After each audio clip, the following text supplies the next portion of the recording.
berdua tiba-tiba menjadi saksi pertanyaan yang jarang berani kita ucapkan, tapi diam-diam kita takutkan seumur hidup. Petruk menatap lantai, suaranya bergetar.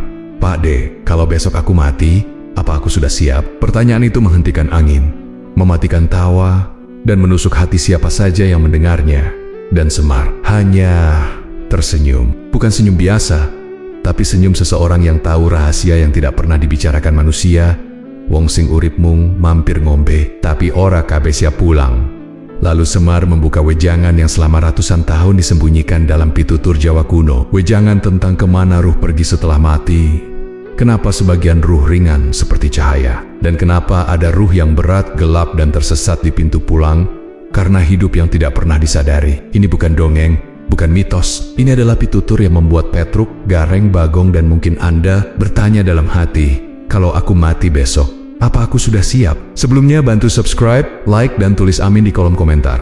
Semoga rezekinya lancar. Amin. Malam turun pelan-pelan di pendapat tua yang sudah ditopang Tiongjang jati sejak ratusan tahun lalu. Udara lembab bergerak lembut, membawa aroma tanah basah yang terasa seperti bisikan dari bumi sendiri. Lampu minyak berkelip samar, memantulkan cahaya kekuningan yang menari di permukaan kayu, seolah-olah masa lalu masih hidup di dalamnya. Biasanya, pendapa ini penuh gelak tawa, tetapi malam ini suasana berbeda, sunyi, berat, dan seolah sedang menunggu sesuatu yang penting terucap. Semar duduk bersila di atas tikar pandan yang sudah aus, namun tetap mengeluarkan bau khas anyaman tua. Sikapnya tenang, tubuh bulatnya bergerak perlahan mengikuti napas yang tertata. Dari luar ia tampak seperti lelaki tua biasa, tetapi siapapun yang menatap matanya akan tahu bahwa di balik kesederhanaan itu tersimpan kedalaman yang sulit diukur. Mata Semar jernih seperti telaga yang tak pernah kering, menyimpan ribuan cerita yang tak pernah ia sombongkan. Di hadapannya, Petruk, Gareng, dan Bagong duduk dengan wajah pucat. Ketiganya biasanya gaduh, saling mengejek, atau tertawa tak tahu waktu. Namun malam ini tidak ada satupun yang berani memecah keheningan. Ada kabar duka yang baru datang petang tadi. Seorang kerabat jauh meninggal tiba-tiba. Tidak sakit panjang, tidak terlihat tanda apapun, hanya hilang seperti lilin yang padam sebelum sempat berkedip. Suasana kehilangan itu menyeret ketiganya pada ketakutan yang selama ini mereka sembunyikan. Petruk, yang biasanya paling cerewet, justru menunduk dalam. Jemarinya saling menggenggam seperti tidak tahu harus meletakkan ketakutannya di mana. Suaranya bergetar saat akhirnya ia membuka mulut.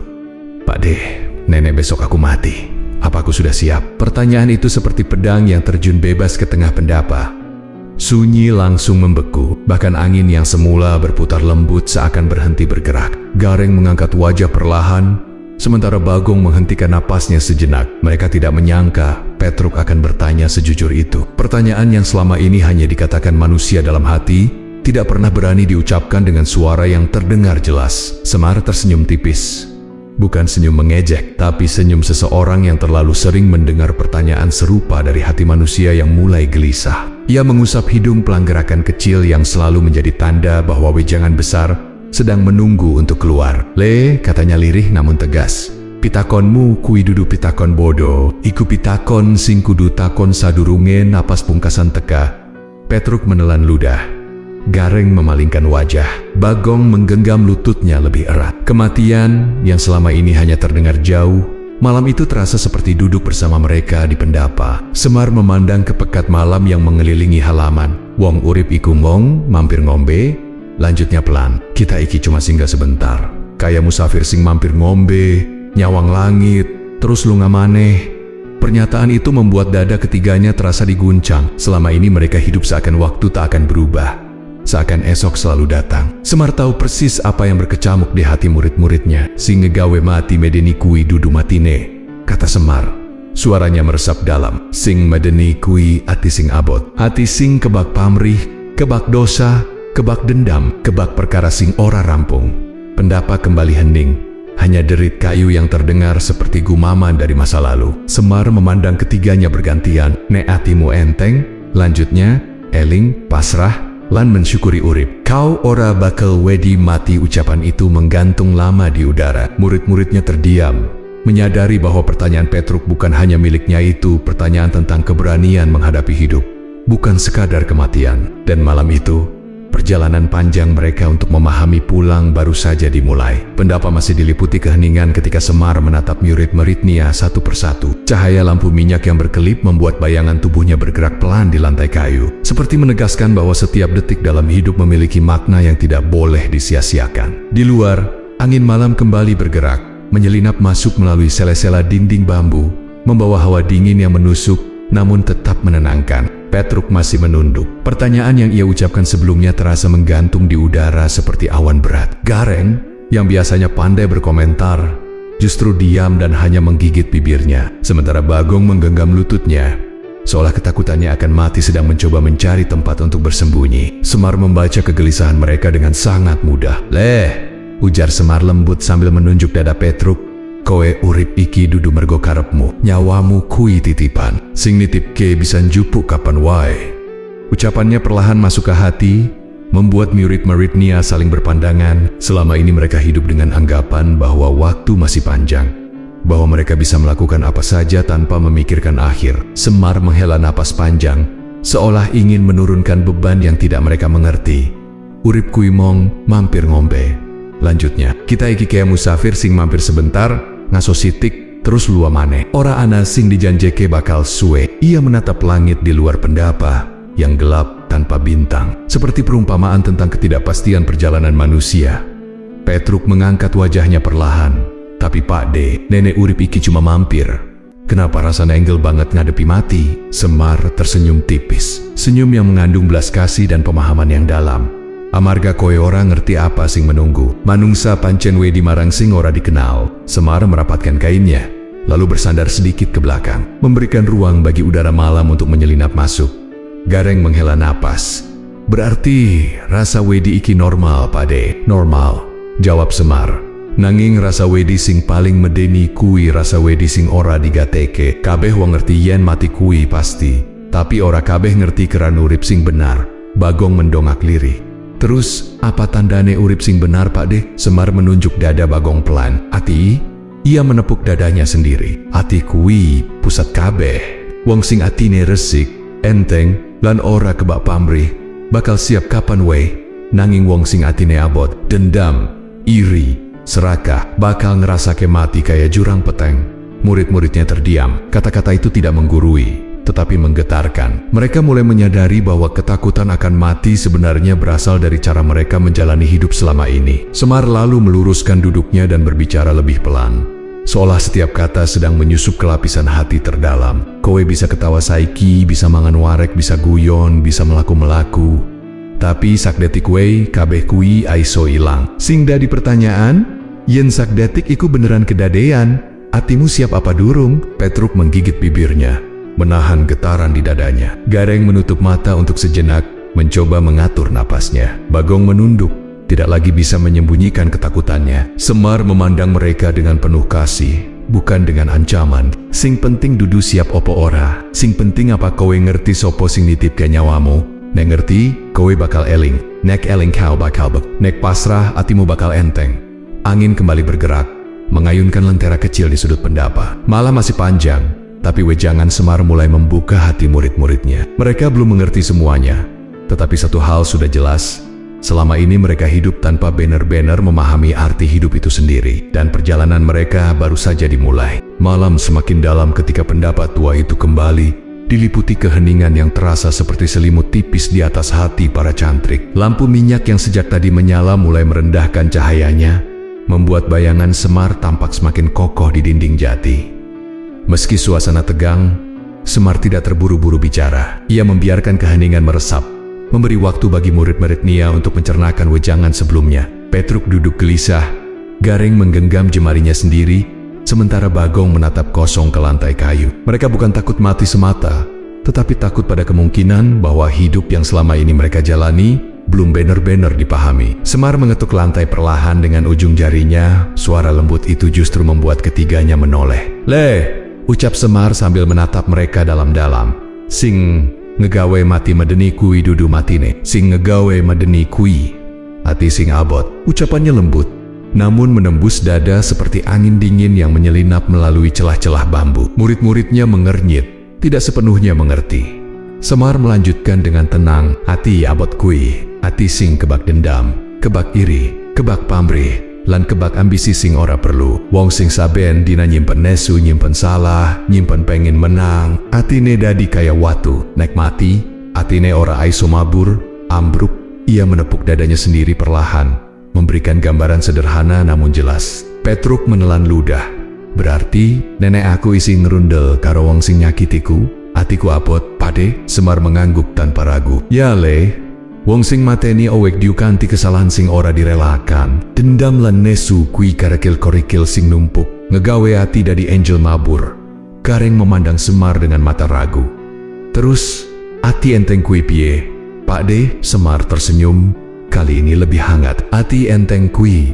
Ati sing aison rimo. Ati sing orang ngoyak sing dudu jatahe. Ati sing ngerti yen kabeh sing teka kui titipan lan kabeh sing lunga kui kadaluarsa.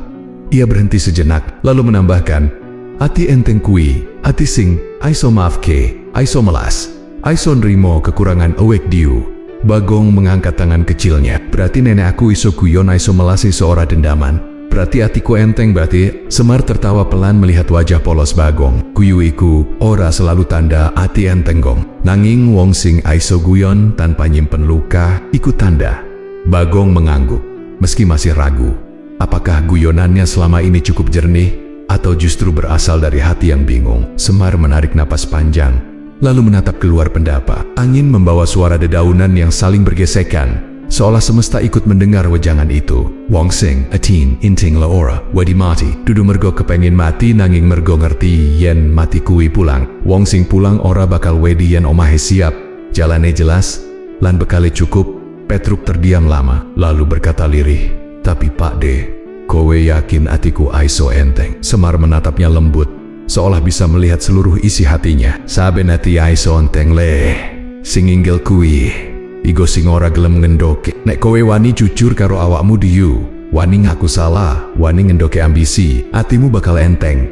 Gareng menatap api lentera yang berkedip. Terus, piye kerane ngerti atiku abot utawa enteng? Semar menjawab dengan suara lirih yang nyaris seperti doa. Nek kowe mikir soal mati lan isi, rasake grogi, gugup, ora siap, kuwi tanda atimu isi abot. Ning nenek kowe ngerasa sedih tapi tenang, waspada tapi ora wedi, kuwi tanda atimu mulai enteng.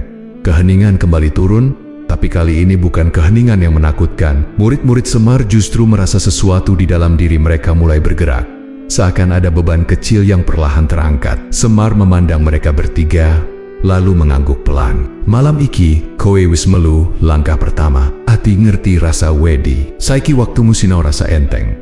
Dan dengan itu, babak pertama perjalanan mereka memahami kematian pun selesai perlahan, membuka jalan menuju pelegaran-pelegaran yang lebih dalam. Fajar masih bersembunyi di balik cakrawala ketika Semar tiba-tiba meminta murid Nia bangun. Pendapa yang semalam sunyi kini masih dipenuhi sisa hawa dingin malam, membuat Petruk, Gareng dan Bagong menggigil sambil mengucek mata. Tidak ada penjelasan panjang dari Semar. Ia hanya berkata pendek, "Oh dena iki kau sinosaka alam." Mereka berjalan keluar pendapa, menyusuri jalan kecil yang dipenuhi embun, hingga akhirnya tiba di tepi sungai besar yang mengalir pelan namun pasti. Kabut pagi menggantung rendah di atas air, membuat permukaannya tampak seperti cermin panjang yang menyimpan ribuan rahasia. Suara gemericik air berpadu dengan derik serangga pagi, menciptakan suasana hening yang berbeda dari pendapa semalam. Semar berdiri diam di tepi sungai, memandangi aliran air yang terus bergerak tanpa henti. Murid-muridnya mengikuti dengan langkah lambat. Petruk tampak masih membawa rasa takut dari malam sebelumnya. Gareng terlihat cemas, namun penasaran. Sementara Bagong lebih sibuk menggigil sambil mengibaskan embun dari pundaknya. Semar menunjuk permukaan sungai yang memantulkan cahaya tipis fajar. "Dilokan le," katanya pelan. "Sungai iki ora tau mandeng. Kabeh sing lebu, kabeh sing ngalir, bakal terus lunga nganti tekan laut." Ia menoleh sebentar pada Petruk, Gareng dan Bagong. "Kaya uripmu." Murid-muridnya menatap sungai tanpa berkedip. Ada sesuatu yang tenang di sana, namun juga ada sesuatu yang tak bisa dihentikan. Petruk akhirnya membuka suara. "Pakde maksude urip iki kudu terus melaku ya." Semar mengangguk. "Ya le, wong sing mandeng, sing mung lungguh tanpa rasa tanpa tujuan, kui kaya watu nang pinggir kali. Ora ngalir, ora ngalami, ora urip ia membongkak, mengambil sehelai daun kering yang jatuh tepat di permukaan sungai. Daun itu hanyut perlahan mengikuti arus. "Deloken daun iki," kata Semar. Gareng menatapnya sambil bertanya, "Daun sing mati, Pade?" Semar tersenyum tipis. "Waya mati. Ning sanajan wis mati, daun iki tetap melanjutkan perjalanan. Ora ngelawan, ora protes, ora wedi, iku jenenge pasrah." Bagong menggangge kengguk sambil duduk di batu besar yang dingin. "Jadi, pasrah bukan berarti menyerah ya, Pade?" "Betul, Gong. Pasrah kuwi ngerti yen urip punya lurdu. Kowe ora kuasa ngatur kabeh. Sing aiso kowe atur kuwi atimu lan lakumu." Angin pagi bertiup membawa aroma air yang segar. Semar kemudian duduk di atas batu besar di tepi sungai, mengajak murid-muridnya mendekat. "Kowe ngerti kenapa aku ajak kowe sinau neng kene?" Ketiganya menggeleng perlahan. "Sungai iki nyeritake pitutur tua. Urip iki mong mampir ngombe, ning akeh wong ngira yen urip iki omah sejatine. Padahal peran kita mong numpang sebentar."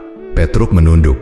"Berarti nenek kita terlalu melekat karo dunia iki, kita bakal susah pulang, Pade?" Semar membenarkan dengan gerakan kepala. "Wong sing kalelon, sing sibuk nyekel barang sing ora iso digawa mati, bakal kelangan arah. Kaya banyu sing kehalang batu kudu muter dadine suwe tekan laut." Gareng menatap arus yang semakin cepat, lalu berkata pelan, "Terus tujuan akhir urip iki apa, Pade?" Semar menunjuk ke kejauhan, ke arah di mana sungai bertemu kabut pagi. "Tujuanmu kui bali le, kaya banyu sing bali menyang laut, kaya jiwa sing bali marang asal cahia." Hening tiba-tiba menyelimuti tepi sungai. Hening yang bukan kosong, tetapi hening yang dipenuhi makna. Petruk dan Bagong mulai memahami bahwa Semar tidak hanya menunjukkan sungai, ia sedang menunjukkan perjalanan ruh mereka sendiri. Dan dari aliran sungai yang tak pernah berhenti, mereka mulai melihat gambaran samar dari kemana ruh akan pulang setelah kematian. Kabut pagi mulai terangkat perlahan ketika Semar masih duduk di atas batu besar, memandangi aliran sungai yang terus bergerak tanpa jeda. Petruk, Gareng, dan Bagong duduk melingkar di sekitarnya, masih terdiam memikirkan wejangan yang baru saja mereka dengar. Suara air, burung-burung kecil, dan daun-daun yang jatuh ke permukaan sungai menciptakan suasana yang begitu tenang, tetapi hati mereka justru ramai oleh pertanyaan. Semar meraih kembali sehelai daun yang hanyut dari atas arus kecil. Ia membiarkannya jatuh lagi ke air, mengikuti alur sungai tanpa perlawanan. "Deloken le," katanya pelan. "Daun iki wis ora duwe raga, nanging tetap melanjutkan perjalanan. Ora kesel, ora marah, ora takut." Ia menoleh. Pandangannya lembut namun dalam. "Iku jenenti pasrah." Petruk mengerutkan dahi, mencoba memahami kata-kata itu. "Pasrah? Berarti kita cuma mengikuti apa yang terjadi, Pade?" Semar menggeleng pelan. "Ora le, pasrah kuwi ora pado karo nyerah. Wong sing nyerah iku ora gelem berusaha. Wong sing pasrah ngerti yen usaha, lakon, lan arah akhir kuwi milik sing nitip ke nyawa." Bedane tipis, tapi maknane gede. Gareng menarik napas panjang, berusaha meresapi wejangan itu. "Berarti pasrah itu bukan kehilangan harapan?" "Dudu," jawab Semar. "Pasrah kuwi ngerti bahwa wis ono sing ngatur. Nanging kowe tetep kudu melaku, tetep kudu usaha, tetep kudu bener. Pasrah kuwi ngendoke atimu, dudu ngendoke lakumu." Bagong, yang dari tadi diam, akhirnya bertanya lirih, "Pak, nenek saurip kita anjil terus, gagal terus. Apa itu tandanya kita harus pasrah?" Semar tersenyum tipis. "Le, kahanan angel kui, dudu tanda kanggo nyerah. Kahanan angel kui tanda yen kowe lagi sinau. Kaya banyu iki nenek kepentok batu, ora mandek, nanging golek celah, muter pelan, lan tetep maju." Ketiganya menatap sungai dengan mata baru. Mereka mulai melihat bagaimana air menghadapi rintangan. Tidak emosional, tidak melawan dengan amarah, namun tidak berhenti. Air hanya menyesuaikan diri, tetap mengalir, tetap menuju tujuan akhirnya. Semar menepuk pundak Petruk yang masih tampak muram. "Sejak malam sebelumnya, kowe wedi mati mergo kowe rumangsa uripmu durung siap. Iki tanda yen kowe isih nyekel akeh perkara sing ora perlu." Ia menunjuk arus sungai yang jernih. "Ati sing jernih kuwi, ati sing ora gemelutuk nglawan takdir, ati sing ngerti kapan kudu ngupayalan, kapan kudu nrimo." Petruk menelan ludah. "Tapi bagaimana cara supaya hati bisa jernih seperti air ini, Pade?" Semar menjawab tanpa menoleh. "Di endok le ojo digupuh, ojo kesusu, ojo gumunan, ojo nyekek sing bukan catahemu. Nek ana sing teka, syukuri. Nek ana sing lunggah, relakan. Nek ana sing angel, jalani." Gareng memejamkan mata sejenak, merasa sesuatu di dalam dirinya mulai bergerak. Ia baru menyadari bahwa selama ini ia selalu melawan hidup, selalu mengeluh, selalu ingin lebih tanpa pernah cukup. Berarti pasrah itu membuat hati ringan ya, Pade? Semar tersenyum. Ya leh, wong sing aiso pasrah bakal luwih ngerti arah, wong sing nyerah bakal kelangan arah. Bagong menarik napas, kali ini lebih lega. Berarti urip iki jalan saja ya Pade? Mengalir, tapi tetap sadar. Semar mengangguk. Mengalir tanpa kehilangan jati diri. Kaya banyu sing tetep dadi banyu, sanajan wujud lan jalane bera bubah. Kabut tipis mulai hilang, digantikan cahaya matahari pagi yang perlahan menyinari permukaan sungai. Semar berdiri, menyapu pandangannya pada murid-muridnya. Yuk, dina iki kita isi dua perjalanan panjang. Sungai wis ngajarake pitutur pisan, saiki waktune sinau saka alam liane. Dengan itu, mereka meninggalkan tepian sungai membawa makna baru tentang pasrah, sekaligus membuka pintu menuju pelajaran yang lebih dalam tentang hidup dan kematian. Matahari belum naik sepenuhnya ketika Semar kembali mengajak murid-muridnya berjalan menuju utara desa. Udara pagi yang biasanya segar kini terasa lebih berat, seperti membawa pesan yang belum terucap. Petruk, Gareng, dan Bagong mengikuti langkah Semar tanpa banyak bertanya. Meski rasa penasaran mereka terus membuncah sejak pelajaran di tepi sungai tadi. Semar berjalan perlahan, tetapi langkahnya tetap mantap, seakan ia tahu persis kemana mereka harus menuju. Jalan yang mereka lalui mulai berubah, dari tanah lapang menjadi semak-semak tinggi, lalu masuk ke jalur sempit yang dipenuhi akar-akar besar. Kabut menggantung tebal di antara pepohonan, membuat hutan tampak seperti dunia yang terpisah dari desa mereka. Suara burung hampir tidak terdengar, yang ada hanya desir angin yang menabrak daun, dan bunyi langkah mereka yang menciptakan gema kecil di antara batang-batang raksasa. Petruk menelan ludah keras. Pak De, kok dalane melebu alas wingit? Wong-wong bilang kalau orang kesasar di sini bisa hilang tanpa jejak. Gareng merapatkan bahunya, mencoba menutupi rasa merinding. Aijo Trak, ning Pade kiko santai wei.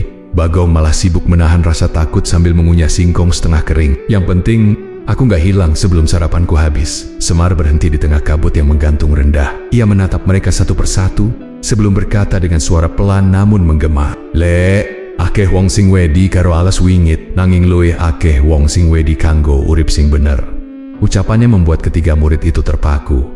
Petruk mengerutkan dahi. Wedi, urip sing bener Pade? Kenapa? Semar menghela napas panjang, seperti mencoba mengeluarkan beban yang menempel sejak lama. Amarga urip sing bener kui ora gampang le. Urip sing bener butuh kejujuran, butuh keberanian, butuh ngaku yen kita salah, yen kita serakah, yen kita keliru. Ia menunjuk pepohonan yang menjulang tinggi. Alas siki, wingit mergo peteng. Urip sing salah wingit mergo atimu peteng.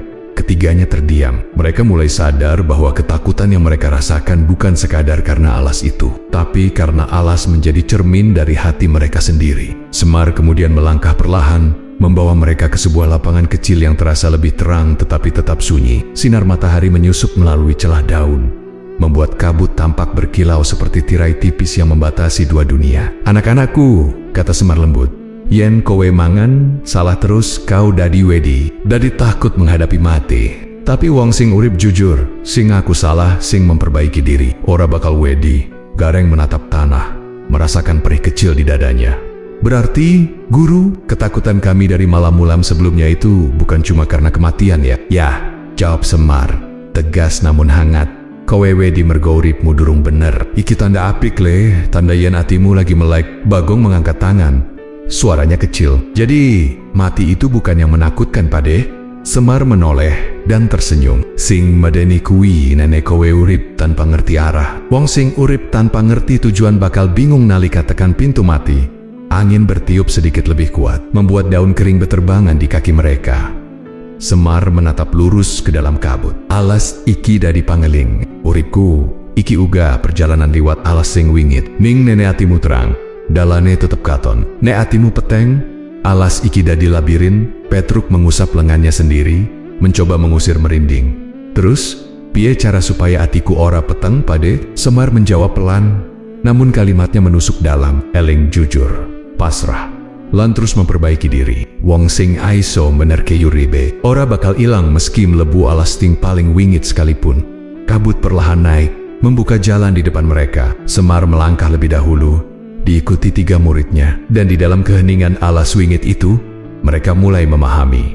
Yang paling menakutkan bukan hutan gelap, tapi hati yang tidak berani diterangi. Kabut alas wingit mulai menipis ketika rombongan kecil itu keluar dari hutan dan mendekati lereng Merapi. Angin membawa aroma belerang yang menusuk, bercampur dengan hawa panas yang keluar dari perut bumi. Langit di atas mereka tampak kemerahan, seolah fajar dan senja bertemu dalam satu waktu. Petruk, Gareng, dan Bagong menatap puncak gunung yang menjulang seperti raksasa yang sedang tertidur tenang, tapi menyimpan kekuatan yang tak bisa ditebak. Begitu mereka tiba di batu besar yang menjorok ke arah jurang kecil, Petruk spontan memegangi dadanya.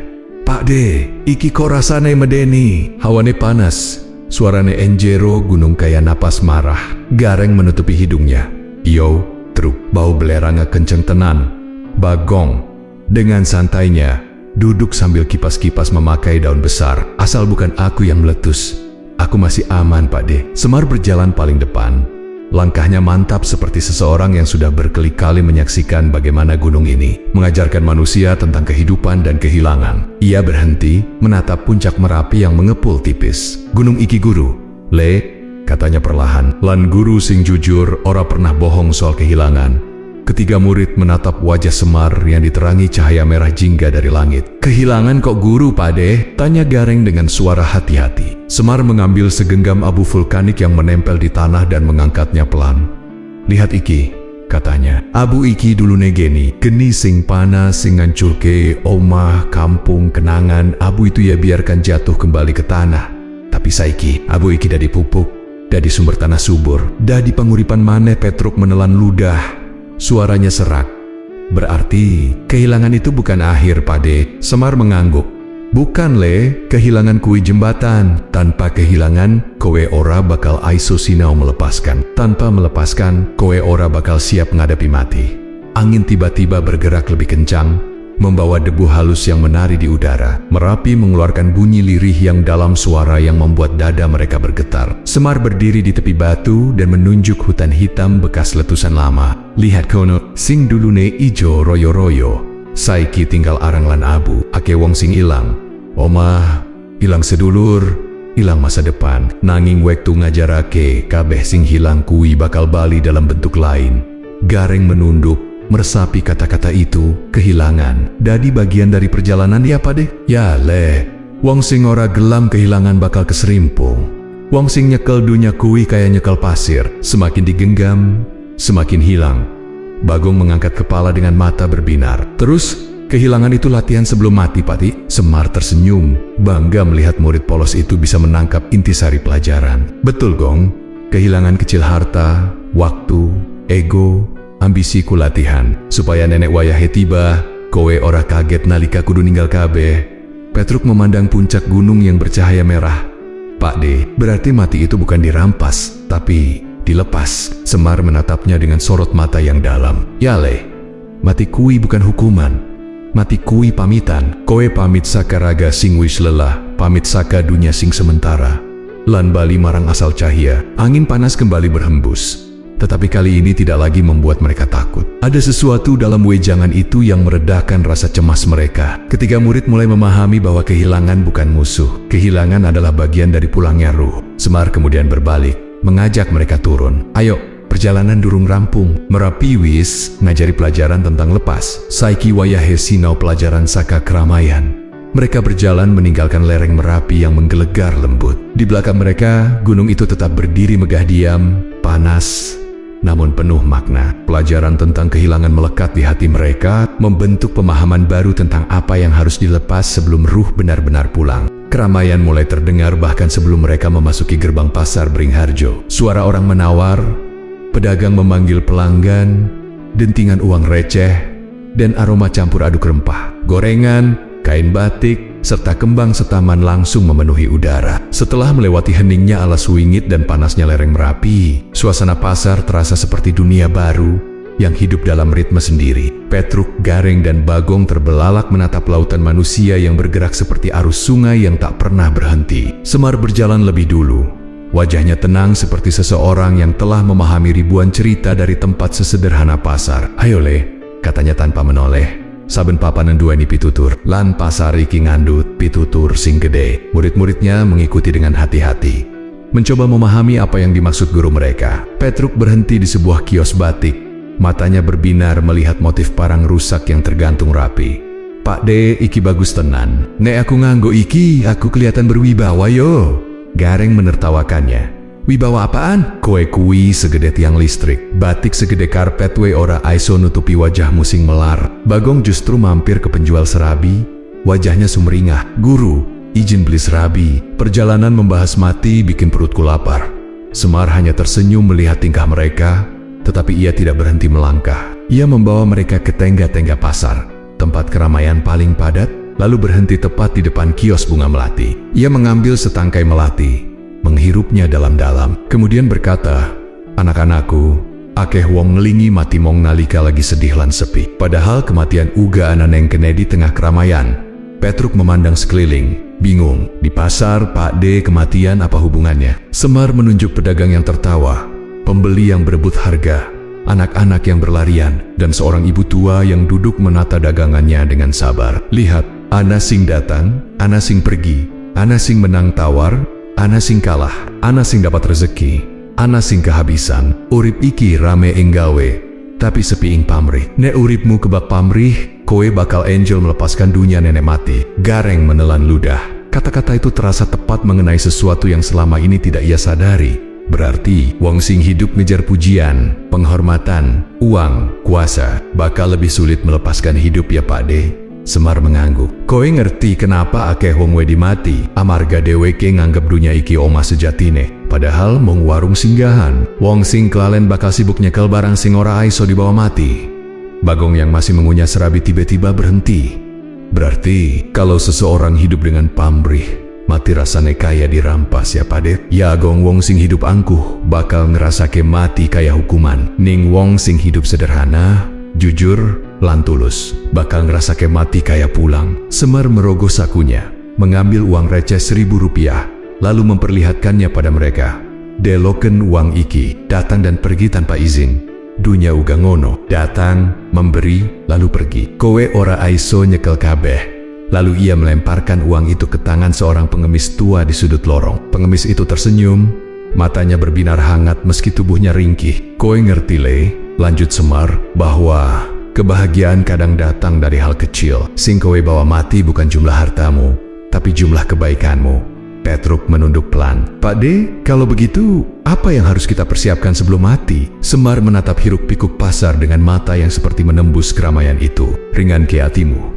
Ojo gumantung marang dunya, kerja sing bener tapi ojo makso nasib. Nek kowe ora serakah, ora iri, lan ora memaksakan kepinginanmu, kematian ora bakal madeni." Keramaian pasar terus berdentum, tetapi bagi mereka bertiga, dunia tiba-tiba terasa lebih hening. Mereka mulai menyadari betapa banyak hal yang selama ini mereka genggam tanpa sadar. Pamrih, ambisi, rasa ingin dipuji, rasa ingin lebih dari yang lain. Semar mengajak mereka melangkah lagi, meninggalkan keos-keos yang penuh warna. "Hari ini, kita sinau, nek urip lan mati kui bukan dua dunia yang terpisah. Keduanya saling melengkapi kayak pedagang lan pembeli. Nek kowe ngerti keseimbangane, kowe bakal ngerti makna urip, lan ngerti makna mulih." Mereka berjalan keluar dari pasar, membawa pelajaran baru tentang pamrih, ketulusan, dan arti melepaskan dunia sebelum dunia melepaskan mereka. Siang hari perlahan berubah menjadi sore ketika Semar membawa murid-muridnya mendaki sebuah jalur batu yang menanjak. Udara di sekitar semakin dingin, lebih sunyi dan lebih pekat. Tak lama kemudian, di balik pepohonan tinggi, tampak sebuah candi tua berdiri kokoh di lereng Gunung Lawu Candi Suku. Bangunannya tidak besar, tapi bentuknya aneh dan magis, dengan gerbang segitiga yang tampak seperti irisan dunia lain. Kabut menggantung rendah, menutup sebagian struktur batu dan membuat seluruh tempat terasa seperti pintu menuju alam yang berbeda. Petruk bergidik ketika memasuki pelataran candi. "Pak De, kenapa tempatnya kok rasanya kayak ana sing ngintip?" Gareng cepat mengangguk, merapatkan badannya pada Petruk. "Iyo, kayak ana mata sing delok saka balik kabut." Bagong justru sibuk mengusap pahatan batu besar berbentuk kura-kura. "Sing penting batune orang ngejar aku." Semar melangkah masuk ke halaman candi dan berhenti tepat di depan gerbang segitiga. Ia menatap bangunan itu dengan mata penuh penghormatan. "Candi iki," katanya pelan, "dibangun leluhur Jawa kanggo ngelingke manungsa yen urip iku perjalanan pulang." Ketiganya sontak diam. Semar mengangkat jarinya menunjuk bentuk gerbang yang runcing. "Lihat gerbang iki, bentuknya kayak gunung sing dipotong. iki simbol dalan menuju alam roh. Leluhur ngerti le, yen manungsa ora mong hidup di sak dunia singkaton iki. Petruk mengangkat tangan dengan ragu. Berarti ana lebih dari satu alam, Pade? Semar mengangguk mantap. Ana telu. Alam kasat mata dunia iki sing koe lakoni saiki. Alam halus sing ora katon nanging ana, lan alam suci panggonan roh pulang sawise ninggal raga. Gareng menelan ludah. Terus mati kui melebu gerbang iki? Ya Pade? Iya, jawab Semar. Mati kui langkahmu nyebrang gerbang, ning ora kabeh roh aiso melebu kanthi gampang. Bagong yang semula santai tiba-tiba menegakkan badan. Loh, kenapa ora gampang, Pade? Semar menyentuh dinding candi yang dipenuhi pahatan kehidupan dan perjalanan manusia. Mergo sing aiso mlebu mung roh sing ente. Roh sing ora kebak dendam, ora kebak pamrih, ora kebak dosa sing ditutupi. Ia menoleh pada murid-murid Nia dengan sorot yang membuat dada mereka bergetar. Roh sing about bakal tertahan yang gerbang, bingung, gelap. Orang ngerti kudu lunga endi hening menyelimuti pelataran candi. Semar berjalan menuju relief yang menggambarkan manusia menapaki gunung. Lihat iki, leluhur sudah ngajar kele. Perjalanan pulang kui kaya mendaki gunung. Semakin dhuwur, semakin sitik barang sing iso kowe bawa. Yen kowe nekat bawa beban ambisi, dendam, iri kau bakal jutu. Petruk memeluk dirinya sendiri. Pak De, wong sing punya banyak salah. Apa bisa diterima di gerbang itu? Semar menatapnya lembut. Aisole, ati manungsa kui kaya banyu. Meskipun keruh, aiso jernih maneh. Sing penting kowe gelem embenerke uripmu sak durunge tekan pintu iki. Gareng menatap kabut yang menambah kesan mistis candi itu. Terus, apa tandane orang sing siap masuk gerbang? Semar menjawab lirih tapi jelas. Hati sing jernih, wong sing wani ngaku salah, wong sing gelem berubah, wong sing tahu jatuh tapi bangun maneh tanpa sombong. Bagong menghela napas, kali ini tanpa guyon. Berarti gerbang iki bukan menakutkan ya Pade? Semar tersenyum tipis. Dudu, gong, gerbang iki adil. Roh sing wis belajar bakal mlebu, roh sing wis berdamai karo yuripe bakal diterima. Kabut semakin tebal, seolah candi sedang menyembunyikan rahasia yang lebih dalam. Semar menatap gerbang itu sebentar lalu berbalik. Cukup kanggo dina iki, kowe wis paham setengah perjalanan. Masih ana panggonan liyane sing kudu kowe sinau. Mereka meninggalkan candi perlahan, sementara bayangan kabut menutup jalan di belakang mereka seperti gerbang yang kembali menunggu tamu berikutnya. Dan di sanalah mereka menyadari bahwa kematian bukan pintu gelap, melainkan batas suci yang hanya bisa dilewati oleh roh yang telah benar-benar ringan. Kabut candi suku perlahan menipis ketika Semar dan ketiga muridnya menuruni lereng. Namun meski mereka telah berjalan cukup jauh dari candi yang sunyi itu, suasananya masih terasa melekat di hati. Ada sesuatu tentang bentuk gerbang segitiga pahatan relief dan kesunyian candi yang seperti menanamkan pemahaman baru. Hidup bukan hanya perjalanan, tetapi juga pelajaran. Semar berjalan di depan, tangannya bersedekap, langkahnya pelan, seolah sedang menimbang setiap kata yang akan keluar dari mulutnya. Petruk, Gareng, dan Bagong mengikuti tanpa suara. Masing-masing masih membawa bayangan gerbang alam suci yang mereka lihat tadi, gerbang yang seakan menilai siapa yang benar-benar siap pulang. Saat tiba di dataran yang lebih lapang, Semar berhenti di bawah pohon besar yang menaungi jalan. Ia duduk perlahan di atas akar yang menonjol dan memberi isyarat kepada ketiga muridnya untuk mendekat. Ucapnya pelan namun tegas. Urip kui ora mung mampir ngombe, nanging uga mampir ngelmu. Ketiganya saling pandang. Kalimat itu terasa baru meski nada Semar sama tenangnya seperti biasa. Petruk memberanikan diri bertanya, Pak De, bedane apa? Bukannya kita sudah diajari urip mong mampir ngombe? Semar tersenyum lembut. Ngombe kui simbol istirahat kue singgah sebentar, ngalami sitik terus lunga maneh tapi ngelmu luwih jero. Urip iki papan kanggo sinau. Nek koe mong mampir tanpa ngelmu, kowe kliwat inti uripmu. Angin sore menyapu perlahan, membawa bau tanah lembab dari hutan. Bagong mengangguk-angguk kecil, meski terlihat belum sepenuhnya paham. Terus, ngelmu opo sing kudu dipelajari Pak De? Semar meraih sehelai daun kering dan meremasnya perlahan, membiarkan serpihannya jatuh tertiup angin. Sinau ngenali awakmu jugong. Sopoko, seko endi jiwa iki asal, lan marang endi kowe bakal mulih. Gareng mengangguk. Berarti, ngelmu itu bukan soal hafalan atau ilmu sakti ya Pak De? Semar tersenyum tipis. Ilmu sejati kui ora kober dituduhake nganggo kitab tebal. Ilmu sejati kui dipahami karo rasa. Ilmu sing ngudarake kabut ing atimu. Ia menatap murid-muridnya. kali ini lebih dalam. Wong sing aiso ngelmu bakal ngerti alam suci sing tak cerita kakek neng candi. Mau, wong sing ora aiso ngelmu bakal mandek nang gerbang bingung kudu lungo endi. Petruk tiba-tiba merasa dadanya mengetuk dari dalam. Pakde, aku iki sering salah, sering sembrono, kadang sombong. Apa aku aiso ngelmu? Semar menepuk pundaknya pelan. Leh, wong sing ngerti yana wek salah kui tanda wis siap sinau. Sing bahaya kui wong sing ora ngerti dunyane diu peteng. Gareng menunduk. Berarti, Pakde, sing selama ini kami lakukan cuma hidup, tapi belum belajar. Ya le, jawab Semar tanpa ragu. Akeh wong urip nganti tua tapi ora tahu ngelmu. Padahal ngelmu kui sing ngegawe ati enteng, sing ngegawe jalan roh. Jelas setelah mati, Bagong tiba-tiba bersuara lirih. Terus, apa tanda orang sudah menemukan ngelmu sejati, Pakde? Semar memejamkan mata sejenak seolah mendengar suara yang lebih tua dari dirinya sendiri. Tandane sederhana, wong kui dadi luwih tenang, ora gampang dendam, ora gampang iri, lan ora gampang sombong. Ati sing jernih, kui tanda yen kelambi. Dunyane sudah mulai tipis.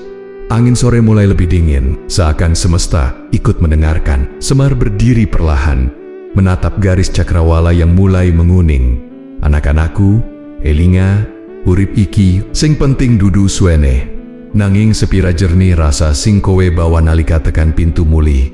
Petruk, Gareng, dan Bagong terdiam lama. Kata-kata Semar terasa seperti membuka tirai baru di dalam batin mereka. Untuk pertama kalinya, mereka benar-benar mengerti bahwa kematian bukan hanya tentang pulang, tetapi tentang pulang dengan pemahaman yang dibangun dari hari ke hari. Semar melangkah kembali, mengajak mereka berjalan lagi. Wis wayahe pindah panggonan. Ngelmu durung rampung, kita isih kudu sinau saka gunung. Dan perjalanan mereka pun berlanjut menuju pelajaran yang lebih dalam tentang penyesalan, kesalahan, dan bekal yang menentukan arah pulangnya ruh. Angin dingin dari lereng gunung berhembus ketika Semar mengajak murid-muridnya naik ke jalur berbatu yang lebih tinggi. Langit mulai berwarna oranye kemerahan, seolah ditekan oleh matahari yang hendak tenggelam. Suasana di sekitar mereka sunyi, hanya terdengar suara Merapi yang sesekali menggeram dalam. Petruk, Gareng, dan Bagong berjalan mengikuti, tetapi kali ini tanpa kelakar sama sekali. Mereka merasakan bahwa pelajaran berikutnya tidak akan ringan. Setelah menempuh jalan terjal, rombongan kecil itu tiba di sebuah tebing yang menghadap langsung ke kawah Merapi. Asap putih tipis keluar perlahan seperti napas naga tua. Semar berdiri membelakangi cahaya senja yang memancar dari belakangnya, membuat siluetnya tampak seperti bayangan kuno dari masa yang tak tercatat. Di tempat itulah ia mulai berbicara dengan suara yang lebih dalam dari biasanya. Le, ucapnya, ana telu penyesalan sing paling sering dirasa kakek manungsa sak durunge mati.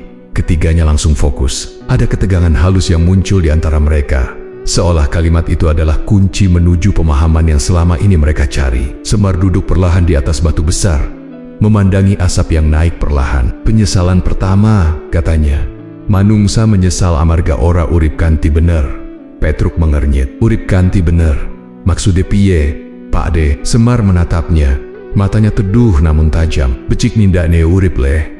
Akeh wong sing saben dina mengarep, bertahan tangi, makarya, kesel, turu tanpa ngerti maknane. Akeh wong ngejar sing luwih akeh, nganti lali karo rasa cukup. Ia menatap kawah Merapi yang mulai memerah. Lan nalika nyawane wis dekati tenggorokan, doke sadar.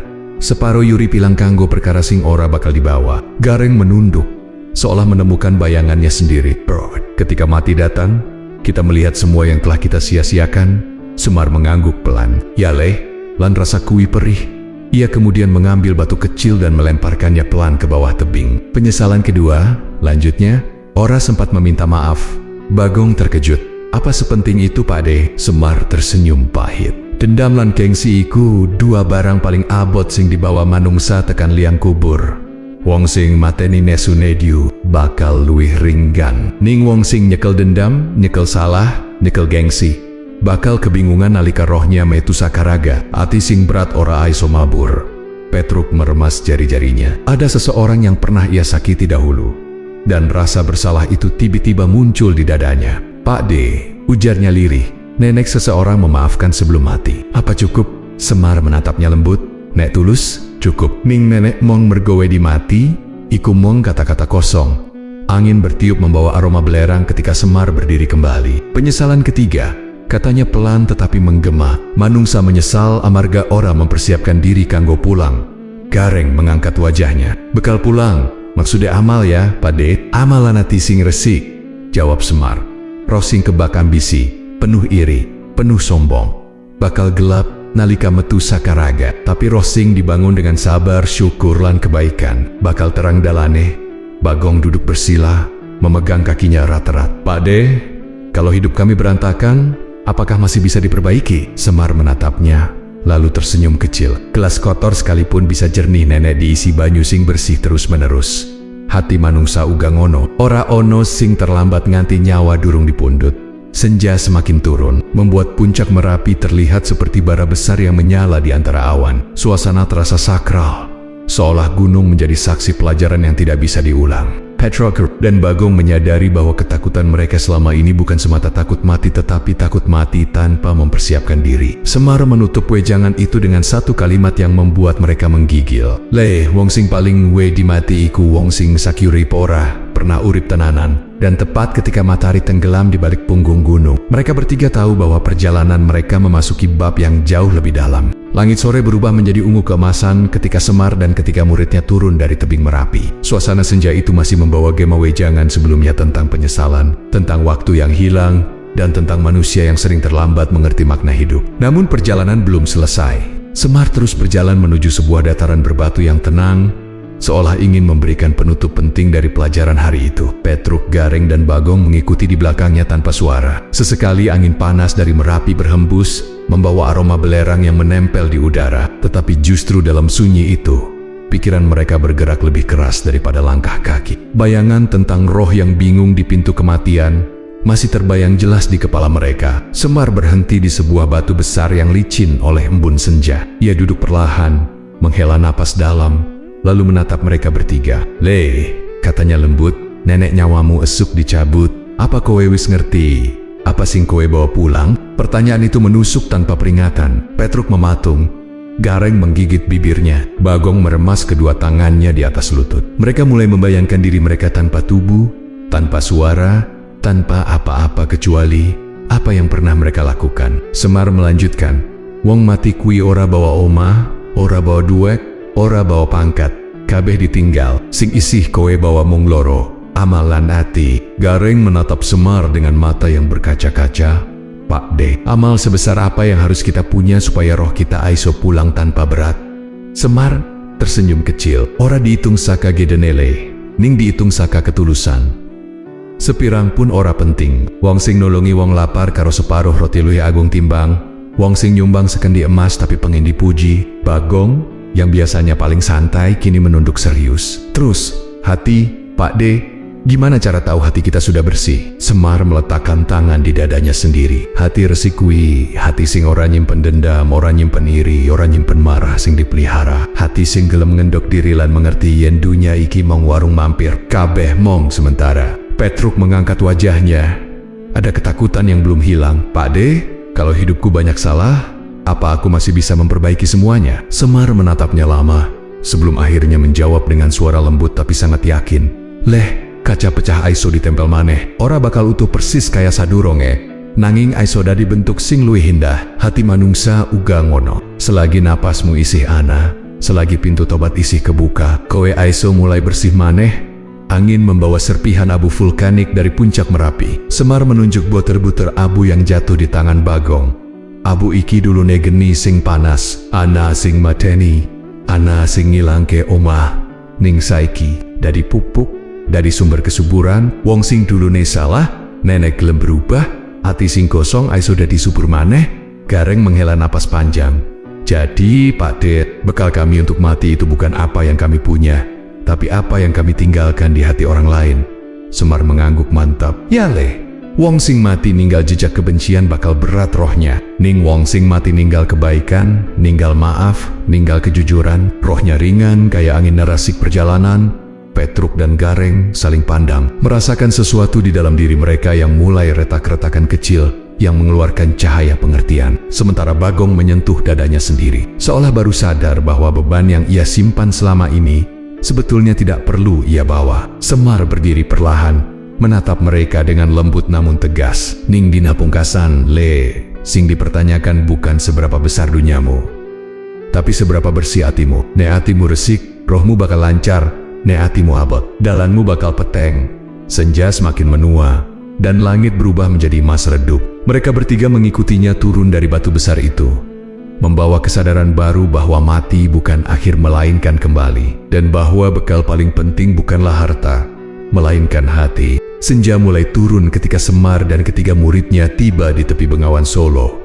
Sungai panjang itu mengalir dengan tenang, memantulkan warna keemasan dari langit yang mulai redup. Angin sore membawa aroma lumpur basah, dedaunan tua, dan suara gemericik air yang terdengar seperti bisikan kuno yang sudah ada jauh sebelum manusia belajar bicara. Petruk, Gareng, dan Bagong berdiri memandang permukaan air yang bergerak tanpa jeda, seolah menyimpan jawaban yang selama ini tidak mereka pahami. Semar berdiri di tepi sungai, tangannya bersedekap di belakang. Ia memandangi aliran air itu seperti seseorang yang sedang melihat perjalanan hidupnya sendiri. "Le," katanya pelan, "sungai iki ora tau bali nang hulu." Mang maju, terus maju, nganti ketemu laut. Ketiganya mengangguk perlahan, mulai memahami arah pelajaran yang akan disampaikan. Petruk maju mendekati bibir sungai. "Pak D, apa sungai ini juga bagian dari pitutur? Sama seperti sungai pertama yang kita datangi?" Semar tersenyum tipis. "Sungai kui guru sing ora pernah capek, nanging Bengawan iki beda. Le, iki aliran dawa sing nyeritake perjalanan akhir perjalanan ruh." Gareng mengusap tengkuknya, matanya menatap aliran air yang perlahan berubah warna menjadi tembaga. "Perjalanan akhir, maksudnya mati, Pak De?" Semar mengangguk pelan tanpa mengalihkan pandangannya dari sungai. "Ya le, nek uripmu kaya banyu sing ngalir saka hulu, mati kui hilir. Ning ojo disalah paham. Hilir kuwi ora pungkasan, hilir kuwi pintu kanggo bali." Bagong yang sedari tadi duduk di akar pohon besar tiba-tiba bertanya polos, "Berarti mati itu pulang ya, Pak De?" Semar menatapnya dengan mata yang lembut. "Battle gong, kaya tetes banyu sing bali menyang samudra, roh uga bali menyang cahya sing nguripi raga."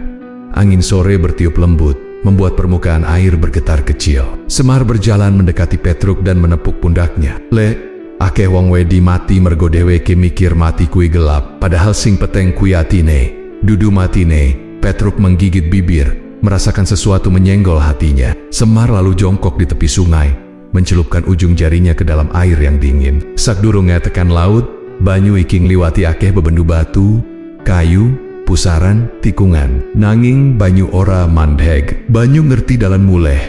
Ia menoleh pada ketiganya. "Roh uga ngono, aslen cahya. Nalika metu saka raga, ia bakal muli marang asal cahya." Gareng menelan ludah. "Tapi, Pak De, apa ruh bisa tersesat?" Semar berdiri perlahan, mengibaskan air dari jarinya. "Roh ora tersesat, Le. Sing tersesat kui pikiran lan nafsu, kepinginan sing akeh, ambisi sing ora rampung, iri sing dipelihara. Kabeh kui sing ngegawe rohing abot lan bingung." Ia menatap sungai yang mengalir mantap. "Naluri jiwa iku bali, naluri pikiran iku ngelantur." Bagong menatap seekor bangau yang melintas rendah di atas air. "Kalau hidup kita penuh salah, apakah roh tetap bisa pulang, Pak De?" Semar tersenyum hangat, lalu menatap langit yang mulai gelap.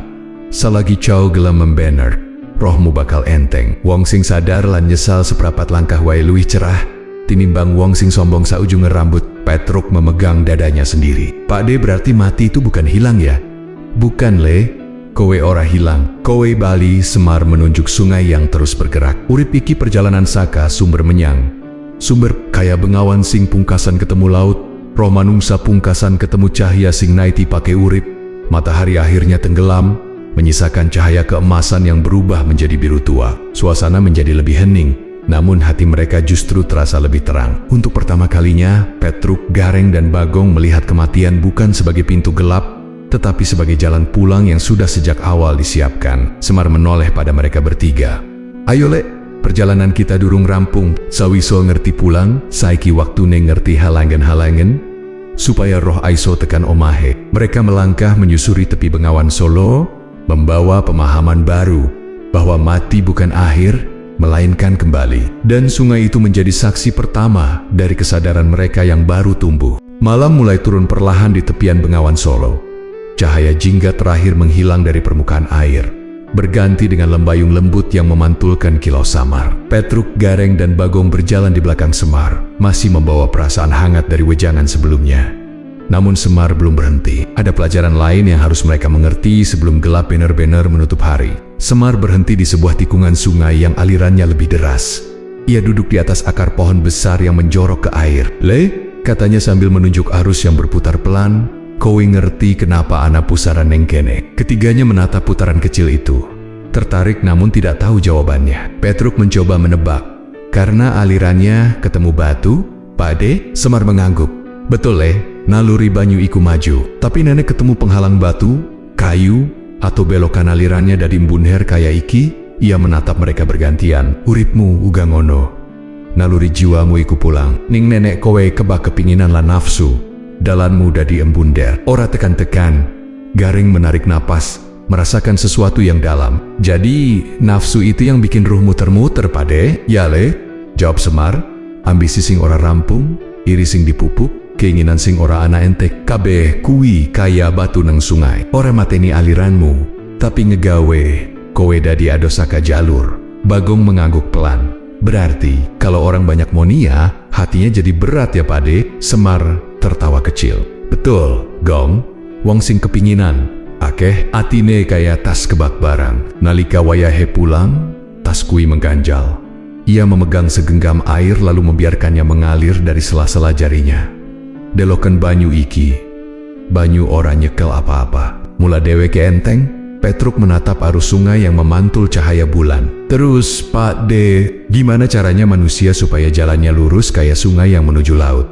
Semar menatap langit sebentar sebelum menjawab. Eling Len, sadar, wong sing eling bakal ngerti batas diri. Nafsu lan pikiran bisa mblusuke, tapi rasa sadar bakal narik bali. Gareng mengusap dadanya. Tapi Pakde, kadang aku merasa pikiran ini lari kemana-mana, susah dikendalikan. Semar tersenyum lembut. Pikiran sing lari kui wajar. Sing penting, kowe ora melu mlayu barang pikiranmu. Kowe kudu dadi penggembalangi gering pikiranmu bali menyang jalur sing bener. Bagong duduk lebih dekat pada Semar. Pakde, kalau seseorang hidup dengan banyak sekali keinginan dan amarah, apakah saat mati dia pasti tersesat? Semar menggeleng pelan. Rohora tersesat Sing tersesat kui pikirane. Ketika raga mati, pikiran dadi samar. Yen yurip, kebak marah lan iri, ia bakal bingung. Orang ngerti cahaya ada di mana. Ning yen yurip jernih, rohnya bakal kaya banyu sing ngalir tanpa ragu. Angin malam menggerakkan cabang pohon besar di atas mereka, menciptakan suara gesekan yang menenangkan. Di bawahnya, sungai terus mengalir, membawa kilau bulan yang memantul seperti serpihan perak. Semar menunjuk bagian sungai yang mengalir lebih cepat. Kowe deloken banyu sing ngalir tanpa hambatan kowe luwih tenang. Ia tahu tujuannya. Apa sebab? Mergo ora nyekel apa-apa, ora ngelawan, ora gumunan, ora rakus. Petruk meremas tangannya. Ada perasaan malu yang naik ke permukaan. Pakde, aku sadar banyak hal yang aku genggam selama ini. Keinginan, rasa pengin dihargai, rasa ingin dianggap penting. Semar menatapnya hangat. Wis apik yen kowe sadar. Wong sing ngerti penyakit, wis separo waras, saiki tinggal bener ke arah. Gareng menatap arus yang semakin gelap, lalu bertanya lirih, Pak, kalau kita bisa melepas kingonen-kinganen itu, apa jalan pulang kita akan terang? Semar mengangguk mantap. Ya wong sing atine ringan bakal weruh cahya. Wong sing ora kebak pamri bakal ngerti arah pulang. Bagong memandang sungai yang terus bergerak tanpa lelah. Berarti hidup ini hanya tentang bagaimana kita menjaga jalur ya Pakde. Ya Gong, sing penting bukan suene uripmu, tapi sepira lurus rasa sing kowe jaga. Yen rasa jernih moti ora medeni, mati dadi perjalanan sing halus.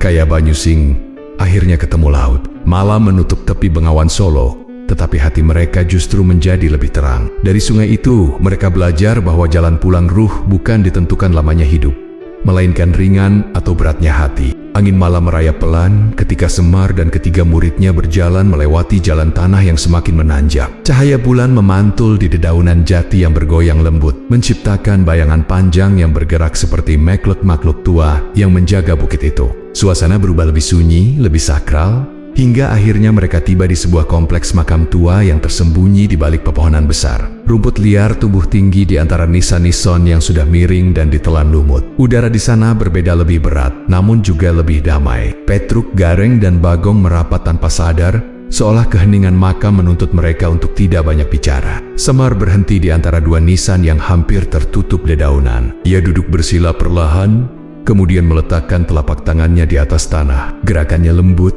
seakan ia sedang menyapa seseorang yang sudah lama tidur. "Le," katanya pelan. "Iki panggonan sing ngelingke kita soal kesombongan manungsa." Petruk menatap nisan yang hampir runtuh. "Maksudnya, Pak D?" Semar menatapnya dengan mata yang keruh namun penuh kebijaksanaan. "Banyak manusia urip kaya ora bakal mati. Dueke ngumpulake banda, ngumpulake marah, ngumpulake iri, ngumpulake gengsi. Seolah-olah ora ono pungkasan." Ia menunjuk nisan itu. "Nanging ning kene kabeh pado, tanah sedepale ora luih." Gareng ikut duduk, menundukkan kepala. "Berarti semua yang kita cari mati sebelum kita mati ya Pak De?" Semar mengangguk pelan. "Harta mati lebih dulu, gengsi mati lebih dulu. Dosa sing kowe tutupi kue mati luwih susu, ning sing tetep urip mong loro, amalan hati." Bagong yang semula tampak tegang, akhirnya duduk di samping Semar. "Pak D, wong sing jahat sepanjang hidupnya, apa bisa diterima di tempat seperti ini?" Semar tersenyum lembut, bukan menyangkal, tapi justru membesarkan hati. "Le, wong sing jahat sayuripe si duwe kesempatan nenek dheweke gelem berubah. Sing ora aiso dislamet kuwi wong sing ora gelem introspeksi." Nang kene ia menepuk tanah perlahan. "Ora ono gengsi sing aiso disombongkan." Petruk mengusap lengannya sendiri, merasakan bulu kuduknya berdiri. "Pak D, nenek aku mati besok.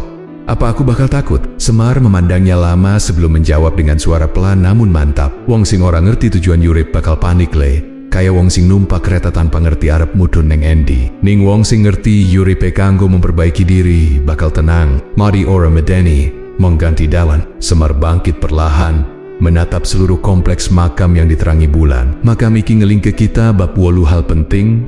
Kabeh manusia pada, pangkat ora digawa, rezeki ora diseret, dendam ora iso ditransfer, kesombongan ora diwiwiti maneh. Sing ditimbang mong iki, apa kowe ninggal luka utawa ninggal kebaikan?" Gareng mengelus nisan kecil di sampingnya. "Pak D, apa tanda manusia siap mati?" "Tandane sederhana," jawab Semar. "Deweke ora nyimpen dendam, ora nyimpen penyesalan sing sengaja dilupakan, ora nyimpen kebaikan sing sengaja ditunda." Ia menatap mereka bertiga. "Nek telu iki wis kau jelani, dalanmu pulang bakal terang." Bagong menelan ludah. "Lamun aku isi salah terus Pak D." Semar tersenyum, merangkul pundak Bagong. "Wong sing sadar yen duwe kesalah, kui tanda yen atine isih urip. Ting bahaya kui wong sing rumangsa paling bener." Angin malam berhembus lebih kuat, membuat dedaunan jati bergesekan seperti bisikan. Suara jangkrik perlahan mengisi kesunyian, seolah ikut menyetujui wejangan Semar. "Le," kata Semar menutup pelajaran itu. "Mati kui dudu hantu. Mari kui guru sing paling jujur, sing ora pernah bohong, lan ora pernah telat." Ia menoleh ke langit yang mulai dipenuhi bintang. "Wong sing yuripe tenanan, mati ni ora medeni." Dengan hati yang lebih ringan, mereka meninggalkan makam itu. Bulan menyinari jalan turun, dan dalam diam, mereka mulai memahami bahwa pesan paling kuat tentang hidup sering datang dari tempat di mana kehidupan sudah berhenti. Langit malam sudah sepenuhnya terbuka ketika rombongan kecil itu menuruni bukit makam. Angin berembus lembut, membawa aroma dedaunan basah dan tanah yang dingin. Cahaya bulan memantul di tubuh mereka, seolah mengikuti perjalanan panjang yang telah mereka tapaki sejak malam pertama di pendapat tua. Petruk, Gareng, dan Bagong berjalan di belakang Semar dengan langkah lebih pelan dari biasanya. Tidak ada yang berbicara. Semua terasa penuh, padat, dan mengendap jauh di dalam dada. Semar berhenti di sebuah tanah lapang yang diterangi cahaya bulan. Tempat itu sunyi, namun terasa hangat seperti telah menunggu mereka sejak lama. Ia berdiri menghadap langit, seakan berbicara dengan bintang-bintang yang tersebar seperti serpihan cahaya yang meletup dari kegelapan. Ketiga muridnya tahu, wejangan terakhir akan dimulai. "Leh," ujar Semar tanpa menoleh, "uripmu saiki kabeh wis dadi bekal kanggo ngerti siji bab sing paling penting." Ketiganya mendekat, hati mereka berdebar. "Sing penting kui iki, sawiso mati, ruhmu ora ilang, ruhmu pulang." Petruk menahan napasnya. Ia tidak lagi takut seperti malam pertama, tetapi hatinya bergetar mendengar kata pulang dari mulut Semar. "Pulang menyang ngendi, Pak D?" tanyanya lirih. Semar menurunkan pandangannya, menatap mereka satu persatu. "Pulang menyang cahya, cahya sing sejatine dadi asalmu, cahya sing dadi nyawamu, cahya sing nitip awak iki kanggo nyambi urip sabentar." Ia menyentuh dada Petruk dengan lembut. "Kau iki dudu raga, Le. Kowe iki cahya sing nganggo raga. Nalika ragamu rampung tugas, cahya iki bakal mulih, Gareng memejamkan mata, membiarkan kata-kata itu mengalir. Berarti, Pak De, mati itu bukan pergi jauh. Semar menggeleng. Dudu, mati kui malah paling cedak karo rumahmu sing sejati. Wong sing ngerti, iki bakal tenang. Wong sing orang ngerti bakal gemeter. Bagong, yang biasanya penuh canda, kali ini tampak sangat serius. Pak De, kenapa banyak manusia takut pulang kalau pulangnya ke Cahaya? Semar tersenyum kecil. Ada rasa haru di matanya. Mergo akeh wong sing lali sopo deweke. Naluri jiwa kui Cahya, tapi awak dunia duweni ego, ambisi, rasa iri, dendam. Kabeh iku ngegawe Cahya dari keru, dadi abot. Sing ngegawe wong wedi kui dudu matine. Sing ngegawe wedi kui kahanan atine. Ia melangkah ke tengah lapangan, membiarkan cahaya bulan jatuh penuh di tubuhnya. Kowe ngerti le, manusia mati tanpa aba-aba. Ora di kabare, ora di ondang. Nek wahi teka, robmu mong maju. Ning pertanyaane, rohmu maju kanti enteng. Opo maju kanti gemeter? Petruk, Gareng, dan Bagong menelan ludah bersamaan. Mereka tahu pertanyaan itu bukan ancaman, itu undangan untuk melihat diri sendiri. Semar kemudian duduk bersila, mempersilakan ketiganya melakukan hal yang sama. Ruh sing enteng kui, ruh sing ngerti arah pulang. Sing jernih saka penyakit hati. Sing seneng embenerke salah. Sing ora ninggal luka marang wong liyo. Sing ora gengsi, kanggo minta maaf. Wong sing ngelmu yurai piku sing pulang, kaya banyu sing ketemu laut ia menenggoda, menatap bintang-bintang, nanging roh sing abot. Kui kaya wong sing kelangan petunjuk jelek, bingung, ambruk ing pintu. Dudu mergo Tuhan ngawa gelap, tapi mergo hatine diusing peteng. Angin malam bergerak lebih lembut, seperti mendukung wejangan itu. Semar kembali menatap mereka bertiga. Lo, nenek kue pingin mati kanti tentrem, uripmu kudu jernih. Sing kue bawa pulang mengloro, atilan amal. Loro kui sing dari cahaya utawa dari beban. Petruk menghela napas panjang. Pak De, aku mulai ngerti. Kematian itu bukan musuh. Gareng menambahkan, kematian itu cermin, apakah hidup kita sudah benar. Bagong menutup wejangan itu dengan suara lirih, lan pulang. Bukan sesuatu yang harus ditakuti. Semar tersenyum-senyum lega, seorang guru yang tahu murid-muridnya akhirnya melihat apa yang selama ini ia coba tunjukkan. Betul le, mati kui bukan hilang. Bukan gelap, bukan hantu. Mati kui pula, pulang marang asal, marang cahya, marang sing maha nguripi. Ia berdiri perlahan, menghadap langit sekali lagi. Saiki perjalananmu wis tekan pungkasan. Wejangan iki wis lengkap. Sing kudu kau lakoni saiki mong siji urep sing benar, supaya pulangmu indah. Dan di bawah cahaya bulan yang lembut, perjalanan batin mereka akhirnya menemukan maknanya. Mereka bukan lagi takut mati, mereka belajar bagaimana hidup agar siap pulang.